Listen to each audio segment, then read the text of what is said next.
نحمده ونصلي ونسلم على رسوله الكريم أما بعد فأعوذ بالله من الشيطان الرجيم بسم الله الرحمن الرحيم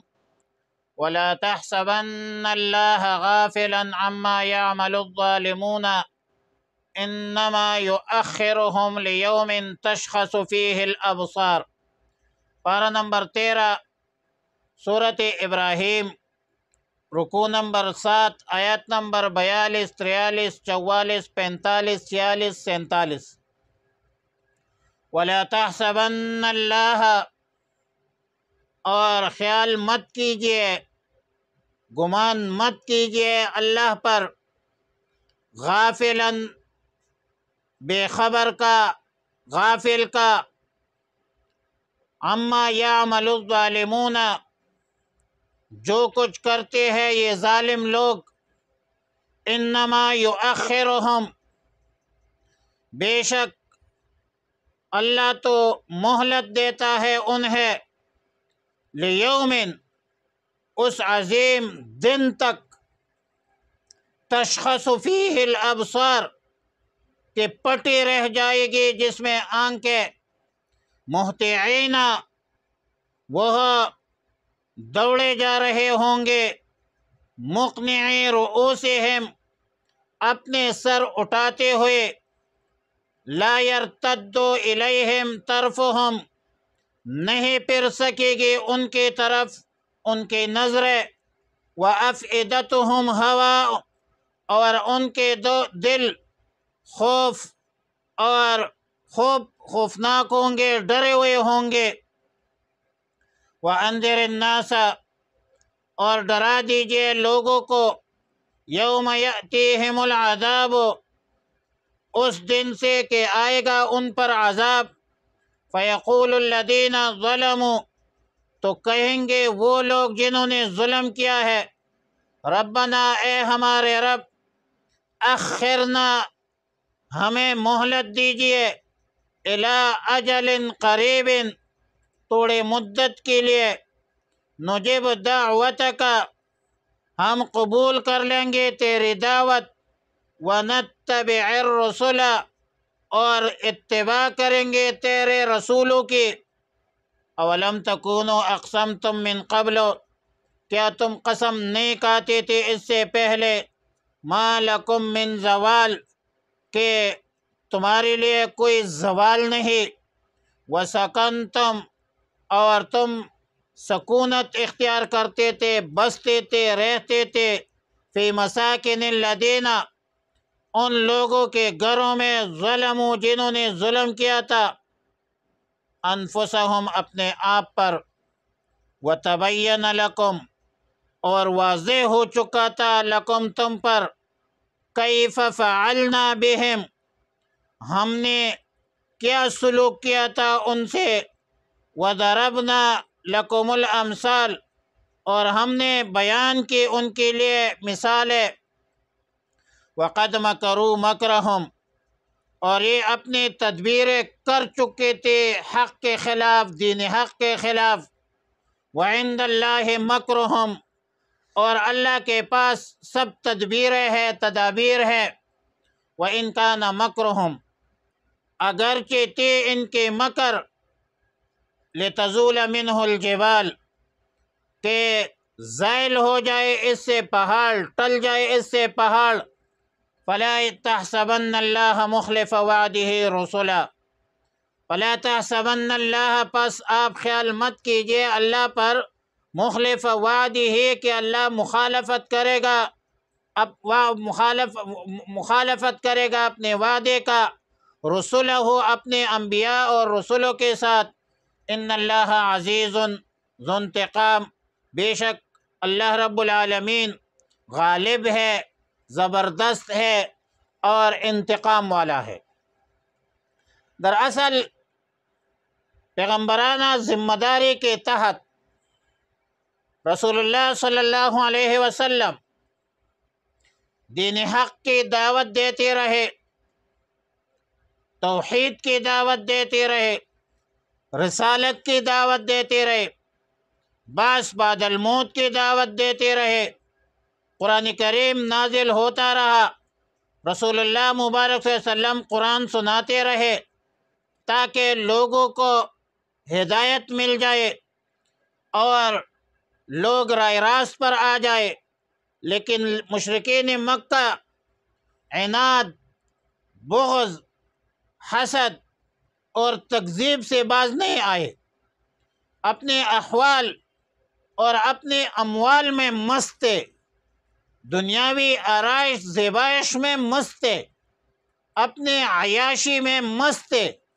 اور اکثر اوقات یہی کہتے تھے کہ اگر ہم اللہ کے مجرم ہیں تو ہم پر عذاب کیوں نازل نہیں ہوتے، ہم نیست و نابود کیوں نہیں ہوتے، ہم دیگر اقوام کی طرح صفحہ ہستی سے کیوں نہیں مٹتے۔ تو ان بدبختوں کے اس جاہلانہ گفتگو سے دوسرے لوگ بھی متاثر ہو رہے تھے، اور دیگر لوگوں کے متاثر ہونے کا قوی امکان تھا، لہذا اللہ تعالیٰ نے فرمایا کہ آپ یہ خیال چھوڑ دیجئے، یہ وہم و گمان میں بھی نہ لائے کہ اللہ تعالیٰ ان بدبختوں کے ظلم سے، جبر سے، بربریت سے غافل ہے۔ جو کچھ یہ ظالمین، کافرین، مشرکین کر رہے ہیں، اللہ تعالیٰ مکمل طور پر باخبر ہے، اللہ تعالیٰ کو سب کچھ معلوم ہے، لیکن یہ ضروری نہیں ہے کہ ظالمین کا عند الظلم، حین الظلم، ظلم ہی کے وقت مواخذہ ہو، مکذبین کا مواخذہ تکذیب ہی کے وقت ہو، یا مشرکین کا، کافرین کا مواخذہ فوراً عمل کے بعد ہو، یہ ضروری نہیں ہے۔ یہ ضروری نہیں ہے کہ فوراً عذاب کا نزول ہو، اور یہ بھی ضروری نہیں ہے کہ اسی دنیا میں عذاب الہی ان پر نازل ہو اصولی طور پر، لیکن کوئی یہ مت سمجھے کہ ظالمین کا مواخذہ نہیں ہوگا، مکذبین کا مواخذہ نہیں ہوگا، اللہ ان کو مہلت دے رہا ہے، اور مواخذہ ہوگا، ضرور ہوگا، اور جب قیامت کا دن ہوگا تو ان کی نگاہیں پٹی رہ جائے گی۔ ویسے اللہ کا سنت تو یہ ہے، طریقہ یہ ہے کہ عدل و انصاف فقط حشر پہ موقوف نہیں، یہ دنیا خود بھی گناہوں کی سزا دیتے ہیں، ظلم کی سزا تو اللہ دنیا میں بھی دیتے ہیں،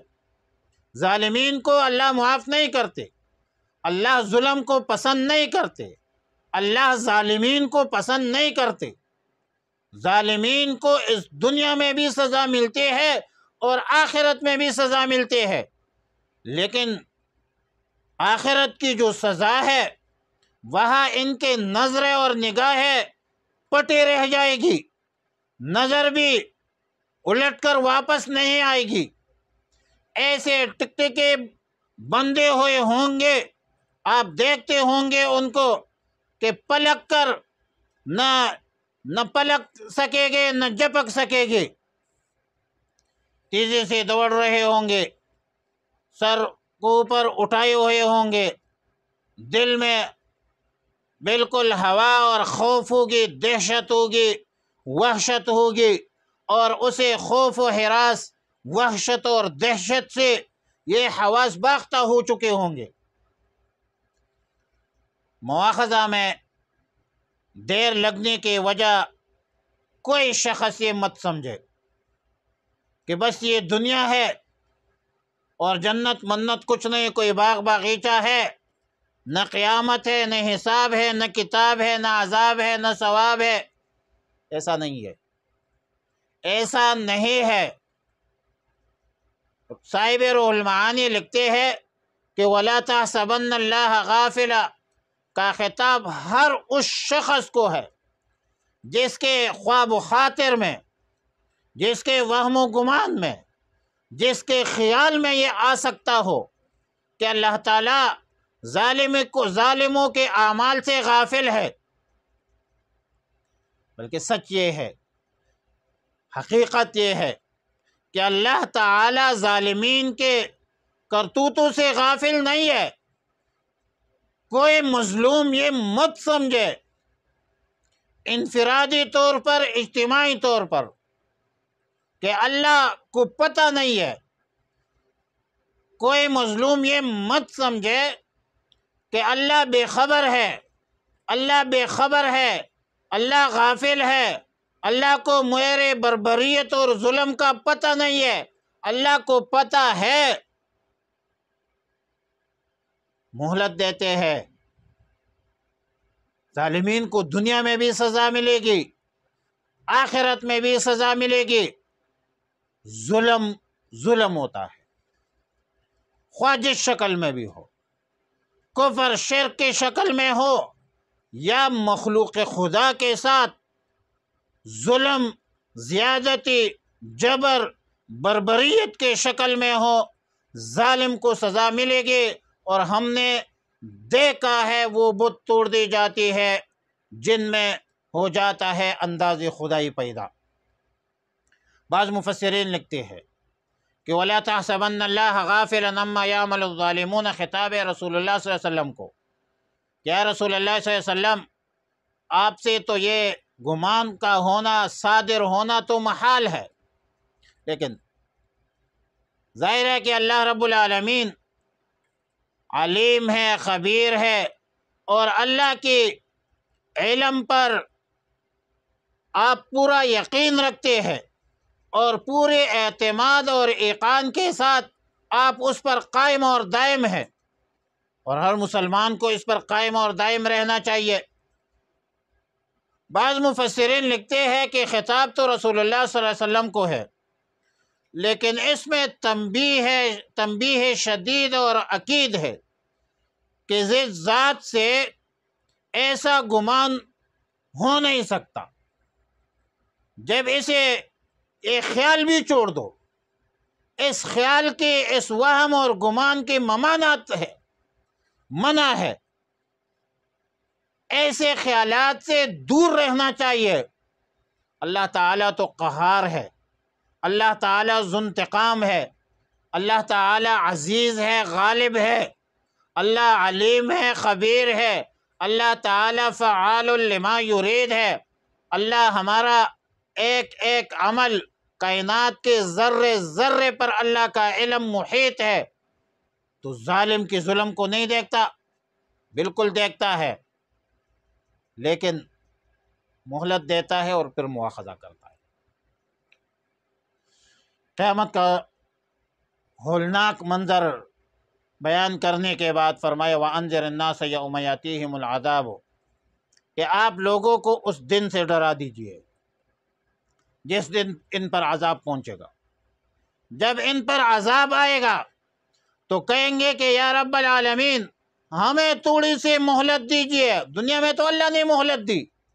اب قیامت میں یہ مہلت مانگتے ہوں گے کہ یا اللہ ہمیں تھوڑی سی مہلت دیجئے،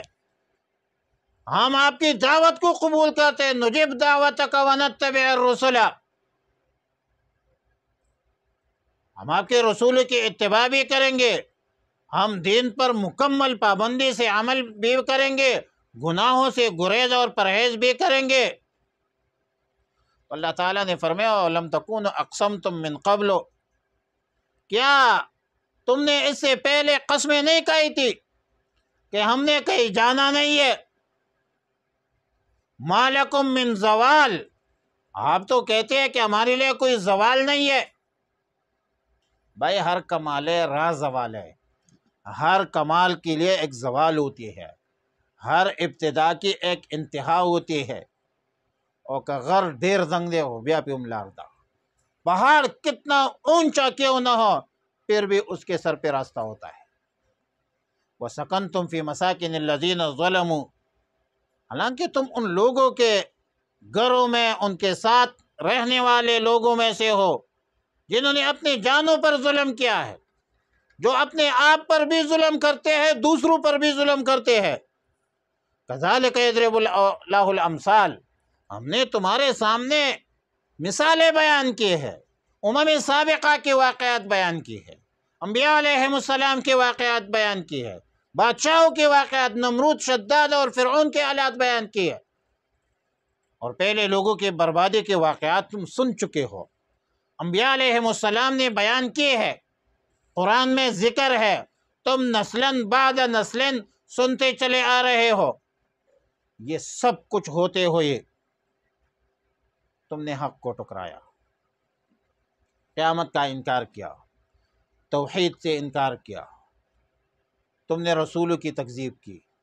تم نے ظلم جبر کی، مسلمانوں کے ساتھ زیادتی کی، بدبختو اب تم مہلت مانگ رہے ہو۔ تمہارے مکر جو تھی، تمہارے وقد مکروا مکرہم وَإِنْ كَانَ مَكْرُهُمْ لِتَزُولَ مِنْهُ الْجِبَالُ، تم لوگ دنیا میں ایسی تدابیر کرتے تھے دین حق کو مٹانے کے لیے کہ اس سے تو پہاڑ جو ہے وہ ٹل جاتی تھی، پہاڑ زائل ہوتی تھی۔ انبیاء علیہم السلام نے تمہیں دعوت دی، توحید کی دعوت دی، تم نے جھٹلایا، تم نے ٹکرایا، معجزات کا انکار کیا، دعوت کے خلاف مختلف قسم کی تدابیر اختیار کی، امت مسلمہ کے خلاف سازشیں کی، راہ حق سے لوگوں کو ہٹانے کے لیے مال خرچ کیا، جان خرچ کیا، وقت خرچ کیا، طاقت استعمال کی، اور عجیب عجیب قسم کے ایسی تدابیر اختیار کی جس کی وجہ سے پہاڑ اپنی جگہ سے ٹل سکتی ہے۔ لیکن اللہ رب العالمین کی مکر جو ہے، تدبیر جو ہے وہ بہت بڑا ہے۔ تدبیر کنت بندہ، تقدیر زنت خندہ، اللہ کا علم بہت وسیع ہے۔ اور تسلی ہے فلا تحسبن اللہ مخلف وعدہ رسلا، اللہ کے بارے میں یہ خیال بھی مت کرو کہ اللہ تعالیٰ وعدہ خلافی کرے گا، کبھی نہیں کرے گا۔ ان اللہ لا یخلف المیعاد، جو اللہ تعالیٰ نے وعدہ کیا ہے نبیوں سے نصرت کا، مدد کا، اللہ تعالیٰ اس وعدے کو ضرور پورا کرے گا۔ انا لننصر رسلنا والذین آمنوا فی الحیاۃ الدنیا ویوم یقوم الاشہاد، اللہ کا وعدہ ہے اپنے انبیاء علیہم السلام کے ساتھ، ایمان والوں کے ساتھ، دنیاوی زندگی میں بھی اللہ کا وعدہ ہے مدد کا، نصرت کا، اور قیامت میں بھی، جس میں قیامت کے دن جس میں گواہی دینے والے کھڑے ہوں گے، اور اللہ تعالی عزیز ہے، عزیز ذو انتقام ہے، غلبے والا ہے، بدلہ لینے والا ہے، قادر مطلق ذات ہے، اور اللہ کے بغیر جتنی بھی مخلوقات ہے سب نے فنا ہونا ہے۔ انما الدنیا فنا لیس للدنیا بقا، انما الدنیا وما فیہا کنسج العنکبوت۔ وآخر دعوانا الحمد للہ رب العالمین۔